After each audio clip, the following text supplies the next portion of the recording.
Installé Josaphat Dabolino, bonjour, bonne arrivée. Bonjour à vous, Idriss Boukari, bonjour à toutes et à tous les téléspectateurs. Éditeur à Pesachek, premier média indigène de vérification de faits en Afrique. Avec la complicité de la régie, on va voir la une francophone. Alors, qu'est-ce que vous avez vérifié ces dernières semaines?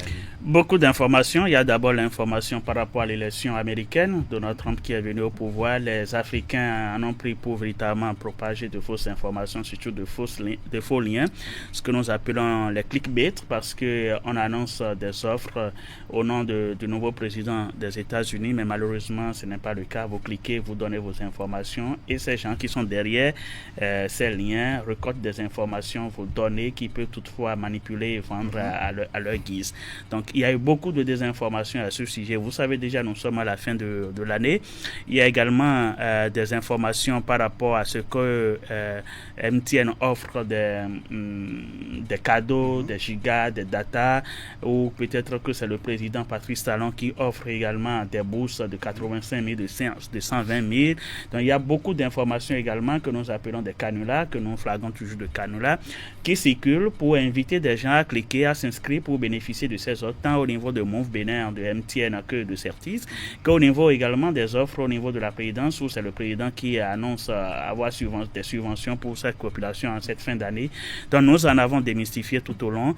Également, et ce phénomène, ce n'est pas seulement au Bénin, c'est également dans d'autres pays où on dit le président du Sénégal offre des bourses, ou peut-être c'est le président camerounais qui le fait. Donc c'est le même scénario, tant au niveau du Bénin qu'au niveau de la sous-région et sur le continent en entier. Donc il y a de ces informations que nous avons démystifiées. Et puis, petite astuce, quand il s'agit bien sûr de cliquer sur ces liens, si vous arrivez à cliquer sur le lien et que vous voyez que le lien est douteux, que ça ne comporte pas le HTTPS, c'est-à-dire S à la fin, il faut vous méfier. Quand vous cliquez et que ça vous demande certaines informations personnelles, il faut également vous méfier. Et juste pour le faire, il y a des outils qui permettent de vérifier soi-même si ces liens sont vraiment des liens authentiques et fiables. Donc il faut juste se procurer de ces outils-là que vous pouvez trouver en open source, c'est en accès libre sur les différentes plateformes, et vous pouvez vérifier. Et le dernier conseil qui me paraît important, c'est qu'avant de partager une information, soyez-en sûr que ce que vous voulez partager, ça apporte un plus au lieu d'induire l'autre en erreur. Donc ce sont là autant d'informations, sans oublier les informations de route. Concernant le Bénin, on a vu circuler des images montrant des villes de Côte d'Ivoire, les villes de Los Angeles, présentant Cotonou comme étant déjà une ville illuminée avec beaucoup d'images. On a vérifié également les armes qui ne sont jamais arrivées au Mali, mais que des gens ont fait passer comme des armes arrivées au Mali, ou de la construction des missiles de guerre au niveau du Sahel, mais ce sont des images qui proviennent d'autres continents et d'autres pays. Donc ce sont là autant d'informations que nous avons pu vérifier tout au long de ce mois de novembre, que vous pouvez tous trouver sur www.pesachek.org avec la version francophone, parce que nous avons la version anglophone, francophone, nous avons le Kiswahili, nous avons Orobo, et nous avons également les langues de la corne de l'Afrique. Donc c'est tout un ensemble qui est bien riche. D'accord, Josaphat Daboleno. On va maintenant passer au décryptage donc, de quelques sujets que nous avons retenus dans le cadre de cet entretien. On va commencer avec cette consultation donc, des partis politiques pour auditer donc, le fichier électoral dans le cadre des prochaines élections générales. C'est une initiative du cadre donc, de concertation des partis d'opposition constitués il y a juste quelques jours. Comment appréciez-vous la démarche ? Mais la démarche, elle est d'abord louable parce qu'il s'agit des acteurs politiques. La démarche, elle est louable dans ce sens que ce sont des acteurs qui connaissent bien le milieu, des acteurs qui maîtrisent bien le rouage électoral, qui se sont dit, mais aujourd'hui, nous devons passer à une autre phase, c'est-à-dire la phase d'auditer un fichier que nous avons tous mis en place parce qu'il faut le rappeler, en son temps, ils avaient tous contribué à la mise en place de ce fichier avec leur accord, en tout cas de différents niveaux. Mais aujourd'hui, ils ont décidé de le faire. Et Et ce qui est également louable, c'est qu'ils ont décidé de partir en rang serré, de se mettre ensemble, de travailler ensemble dans ce cadre de concertation, ce qui est d'ailleurs louable. Maintenant, au-delà de cette volonté, au-delà de cette initiative, parce que ce n'est pas la première du genre, en tout cas, on a vu beaucoup de regroupements, on a vu des rassemblements, on a vu des cadres également de concertation dans ce pays, mais au finish, on sait comment ça se termine. Mais vivement que cette fois-ci, la volonté qui anime les différents acteurs qui composent ce cadre puisse véritablement continuer jusqu'à l'aboutissement, jusqu'à satisfaction. Mais là encore, il y a des questions. D'accord, il y a des questions peut-être sur lesquelles on va revenir prochainement, mais la partie déjà consultée, l'Union progressiste, le Renouveau, le Bloc républicain et autres, ces deux partis de la mouvance présidentielle s'opposent donc à l'audit du fichier électoral. En quoi est-ce que ça gêne, Mustapha? Bon, en quoi est-ce que ça gêne? Parce qu'ils sont des partis politiques, parce que c'est des calculs politiques, il ne faut pas l'oublier. Il s'agit bien sûr de savoir déplacer les pions. C'est comme un jeu d'échecs, il faut savoir déplacer ces pions. Et un seul faux pas peut vous mettre KO. Donc vous allez perdre peut-être votre roi ou votre reine. Donc il faut véritablement être prudent en ce qui concerne bien sûr les jeux politiques. Je ne comprends pas, en tout cas, leur position, étant donné que le leader, entre griffes, bien sûr, le chef de l'État qui est quand même, qui chapeaute la mouvance présidentielle, se dit favorable et est même prêt à trouver des financements adéquats pour que l'audit soit réalisé. Mais malheureusement, je dis malheureusement parce que les deux formations politiques, les deux formations majeures politiques qui soutiennent la mouvance présidentielle ont décidé de ne pas s'aligner derrière les acteurs de l'opposition qui se sont retrouvés dans ce cadre de concertation pour véritablement aller vers l'audit de ce fichier-là.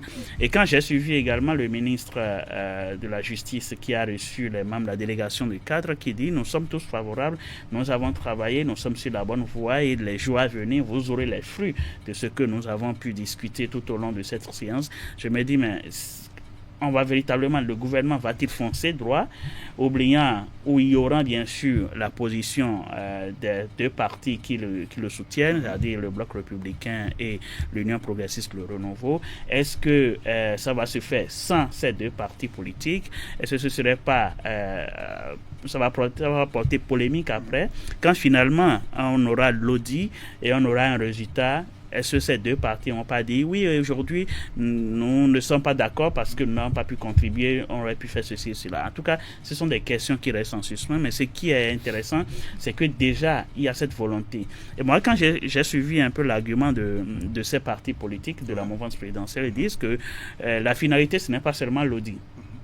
Que la finalité, c'est d'aller au-delà et de passer à la révision du code électoral. Bon, ce qui ne sera quand même pas mauvais. Vous vous rappelez, dans ce pays, quand on a voté, on a adopté ce code électoral, il y a eu pas mal d'interprétations, des séminaires, des colloques, même le clergé catholique, les OLC, l'organisation de la société civile et tous les autres acteurs politiques qui ne soutiennent, en tout cas, littéralement pas les actions du gouvernement. Ils ont quand même dénoncé pour dire qu'il faut véritablement toucher certains points de ce code électoral. Ce qui veut dire que l'appel était déjà présent et l'appel était déjà là. Si l'audit peut confirmer déjà ce que le clergé avait dit, avait annoncé, si l'audit peut confirmer ce que les partis politiques souhaitaient depuis un temps, on peut dire oui, à cause de ça, à cause des illégalités que nous avons constatées au niveau du fichier électoral, il est temps qu'on révise, je l'ai dit, le code électoral pour le bien de tous, parce que en l'état, il y aura pas mal de remous au soir du scrutin en 2026. Et vous vous rappelez les codes électoraux que nous avons pu adopter tout au long depuis 2015 ou 2016 jusqu'à aujourd'hui, les élections que nous avons pu réaliser ou organiser avec ces codes électoraux, en tout cas ce code électoral n'a pas permis, ces élections n'ont pas permis d'avoir la ferveur à la fin du scrutin comme nous en avions l'habitude. Donc il y a eu pas mal d'échauffourées, il y a eu pas mal de mécontentement avec un taux de participation relativement très faible d'ailleurs. Donc aujourd'hui, si l'audit du fichier électoral pourrait permettre à déboucher sur la révision de la sur la révision du code électoral. Bien sûr, la Constitution a été révisée déjà aussi et adoptée. Donc, si ça permet de réviser le code électoral, donc, allons-y. Puisque tout le monde aspire à la stabilité politique, aux élections transparentes, maintenant, comment peut-on s'opposer à tout à fait. Et vous savez, il y a aussi, parce qu'en allant également loin, on se dit, si on touche le code électoral, on risque de toucher également, c'est pour ça d'ailleurs, j'avais fait ce lapsus de toucher la Constitution du Bénin, parce que déjà... Ce n'est pas systématique. C'est pas systématique, bien sûr. Il y a des experts qui pourront travailler là-dessus, il y a des experts, et les députés, avant d'adopter, il y a la commission qui doit travailler, donc c'est tout un processus. Moi, j'estime pour ma part que si l'audit pourrait permettre de voir clair, parce que vous vous rappelez, la dernière élection, on a vu des vidéos circuler où on voyait des gens estampiller plus d'un bulletin au même endroit et ils se permettent même de se faire filmer. Donc, du coup, si on peut faire l'audit pour voir qui vote, qui ne vote pas, qui est déjà exclu, on pourra quand même mieux comprendre, que ce soit les Béninois, que ce soit les gens, les observateurs internationaux et tout le reste. Bon, c'est vrai que le code électoral a prévu le mécanisme d'épurement de cette liste électorale, mais n'en demeure pas moins qu'un audit pourrait également révéler beaucoup d'autres choses pour que l'environnement soit bien assaini et qu'au soir du scrutin en 2026, on puisse toutefois retrouver la faveur là pour dire « Aura, nous avons tous réussi ». D'accord, Josaphat, on va changer de sujet très rapidement. Le temps est très très limité. On va parler de ces bavures policières que nous avons constatées depuis quelques temps. Comment est-ce que vous les expliquez?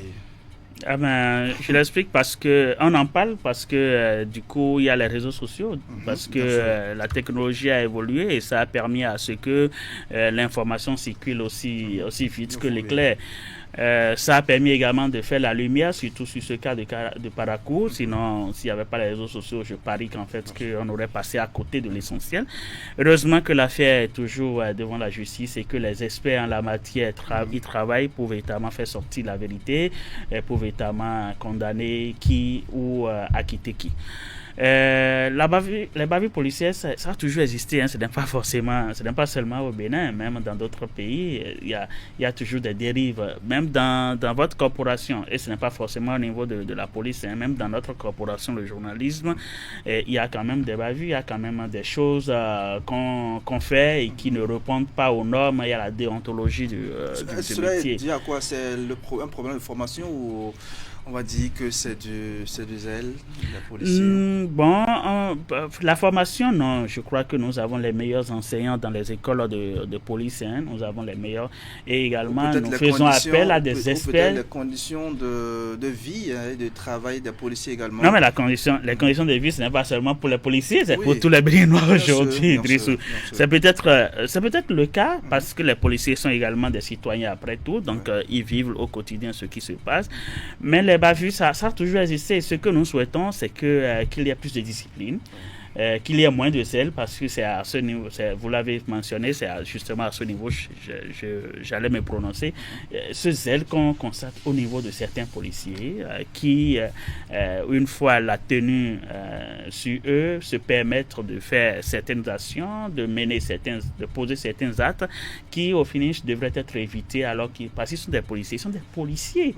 C'est ça ce qui est un peu marrant. Ils sont des policiers. Les policiers, c'est la loi, c'est le respect, c'est le respect des droits humains. C'est ceux qui sont censés protéger. Oui, ils sont censés nous protéger. C'est pour ça. Moi, j'ai dit une fois à quelqu'un qu'effectivement, quand vous allez un peu dans des villages, moi j'étais en tourisme dans un village un peu profond il y a quelques mois. J'ai vu comment les policiers se comportaient et la peur que ressentaient les populations de ce village. Mais j'ai dit à un groupuscule qui était avec moi, mais vous ne devrez quand même pas avoir peur de policiers. En temps normal, le policier est là pour vous protéger, pour vous guider. Même si vous êtes en faute, le policier saura comment vous calmer pour vous ramener à la raison. S'il le faut, il conduit au commissariat, vous questionne, en tout cas avec tout le respect qu'il vous doit et le respect également des droits humains et de la personne humaine. Donc aujourd'hui, on a cette peur du policier.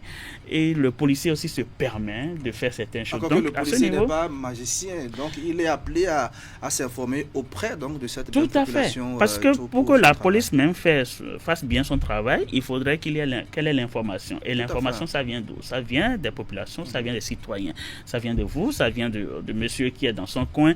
Donc l'information, mais si nous avons peur de la police ou des policiers, comment nous pouvons porter voilà. La police, donc du coup, ça nous éloigne de ces personnes-là qui sont censées, qui ont prêté serment pour nous protéger et pour notre bien et pour respecter nos droits. Donc aujourd'hui, on sent un peu de zèle. Mais ce qui est déjà bien également, Idrissou, c'est que la hiérarchie policière fait tout son travail. J'ai vu des communiqués passer, j'ai vu des sanctions également. Le ministre de l'Intérieur également qui s'est prononcé. Même au plus haut niveau, au niveau du département ministériel, il y a également des actions qui ont été menées, il y a des actions qui sont toujours en cours. Ça n'a pas manqué. On l'a toujours eu dans ce pays. On a vu des bavures, on a vu les sanctions, on a vu la sensibilisation, on a vu le langage de communication qui s'en est suivi. Aujourd'hui, on retrouve la même chose. Moi, vivement que véritablement ça puisse diminuer, parce que les bavures policières, il y en a dans tous les pays, mais on prie véritablement pour que le policier soit notre protecteur que notre bourreau. D'accord. Josaphat Da Bolino, éditeur à Puzacek, et je rappelle que c'est le premier média indigène de vérification des faits en Afrique. Merci pour ce regard sur l'actualité et surtout pour les informations vérifiées. C'est un plaisir. Je crois que le travail, c'est comme nous le faisons, nous faisons de la déconstruction, c'est ce que nous appelons en anglais le debunking. Mais il y a également l'autre phase qui est la vérification préventive, ce que j'avais commencé à dire au début, bien sûr, qui consiste à chaque citoyen, à chaque internaute de véritablement vérifier les informations avant de partager. Donc, avant de cliquer sur partager, vérifier juste qui a publié quoi, quand et ça a rapport avec quoi avant de partager. Sinon, si vous faites passer l'information, c'est-à-dire la fausse information, vous donnez encore la possibilité à votre réseau d'être faussement jugé ou d'avoir la fausse information. Donc à ce niveau, le travail, ce n'est pas forcément les journalistes ou les fact-checkers, mais c'est également le travail de tout le monde, de tous les internautes, de tous ceux-là qui se retrouvent sur les différentes plateformes. D'accord, merci beaucoup Josaphat. On va se dire... on se retrouve dans quelques semaines. Tout à fait, avec beaucoup de plaisir. Très bonne journée à vous. Mesdames et messieurs, on va finir maintenant avec notre artiste de la semaine. C'est le dernier rendez-vous pour le compte de ce numéro du grand format.